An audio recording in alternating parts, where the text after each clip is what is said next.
Coefficient की help से कैसे पता करते हैं वो अब देखो आप नेक्स्ट वाले स्टेप पे। ये देखो आपके पास एक इक्वेशन है x minus 2y equals to 0 और दूसरी इक्वेशन है 3x प्लस 4y माइनस 20। ठीक है बच्चों, equals to 0।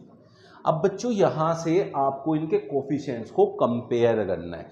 Coefficients and constant, इनको कंपेयर करके आप पता कर सकते हैं इंटरसेक्टिंग है, कोइंसिडेंट है या पैरेलल है। तो उनकी कंडीशंस क्या क्या होती है समझाता हूं। अब जैसे पहली इक्वेशन है x minus 2y equals to 0। x के साथ जो होता है वो है a1, y के साथ जो है वो है b1।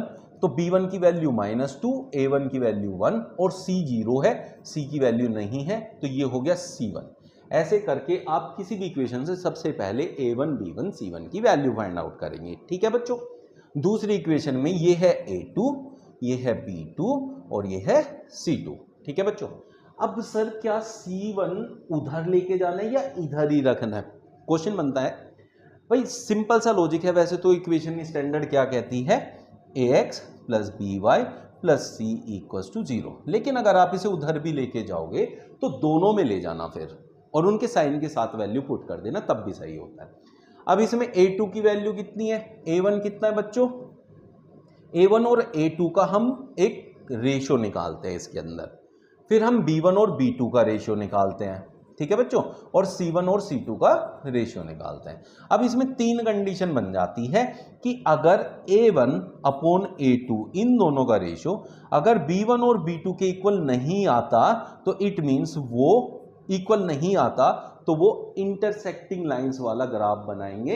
एग्जैक्टली वन सॉल्यूशन, जिसे हम यूनिक सॉल्यूशन भी कहते हैं। तो पहली कंडीशन होगी कि ये दोनों अगर इक्वल नहीं हो, पहले वाले कोफिशिएंट्स a1 a2 और b1 b2, तो सिर्फ आंसर किससे निकालना है, कोफिशिएंट से। यहाँ कांस्टेंट को इंक्लूड नहीं करना है, तो इंटरसेक्टिंग वाला पता चल जाएगा। अगर ये दोनों ही इक्वल नहीं आ रहे तो आपको जो कांस्टेंट है उनकी रेशियो को यहाँ इक्वेट नहीं करना। पहला केस हो गया। अब इसमें देखो, इस वाले में अब a1 कितना है बच्चों 1, a2 कितना है 3 और b1 कितना है -2 और b2 कितना है 4, 2 2 जा 4, तो ये कितना आया 1/3 और यह है -1/2, जो कि आपस में इक्वल नहीं है, तो इसलिए इंटरसेक्टिंग आएगा। तो पहला केस क्या है, इंटरसेक्टिंग वाले का है, सिर्फ एक सॉल्यूशन बनेगा। इसका ग्राफ भी मैं आपको भी बना के दिखाता हूं, पहले आप इसको ऐसे समझो। ठीक है बच्चों। दूसरा केस क्या है कि अगर a1 अपॉन a2 इक्वल आ जाए b1 अपॉन b2 के और c1 अपॉन c2 के इक्वल नहीं आए, तब बनता है आपका पैरेलल लाइंस, मतलब उसमें कोई भी सॉल्यूशन नहीं निकलेगा। ठीक है बच्चों। तो ये हो गया कि a1 upon a2 equals to b1 upon b2 not equals to c1 upon c2। अब तीसरी कंडीशन क्या होती है, वो होती है कोइंसिडेंट लाइंस की, इसीलिए मैंने उसको सबसे बाद में रखा।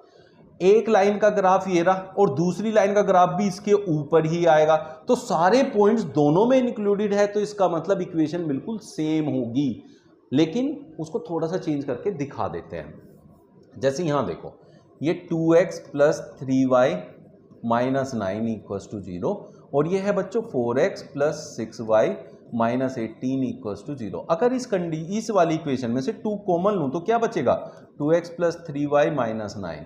और ये कौन सी इक्वेशन है, देखो सेम इक्वेशन है, तो बस उसमें किसी नंबर का मल्टीपल या उसका जो है किसी नंबर से डिवाइड करके दिया होगा, सिंपल सा इतना होगा। तो इसकी कंडीशन क्या होती है, सारे इक्वल होंगे, सारे इक्वल हैं तो a1 upon a2 equals to b1 upon b2 equals to c1 upon c2 वाली कंडीशन होगी। तो वो होंगे आपके कोइंसिडेंट लाइंस जिसमें इनफाइनाइट सॉल्यूशंस आएंगे। ठीक है बच्चों।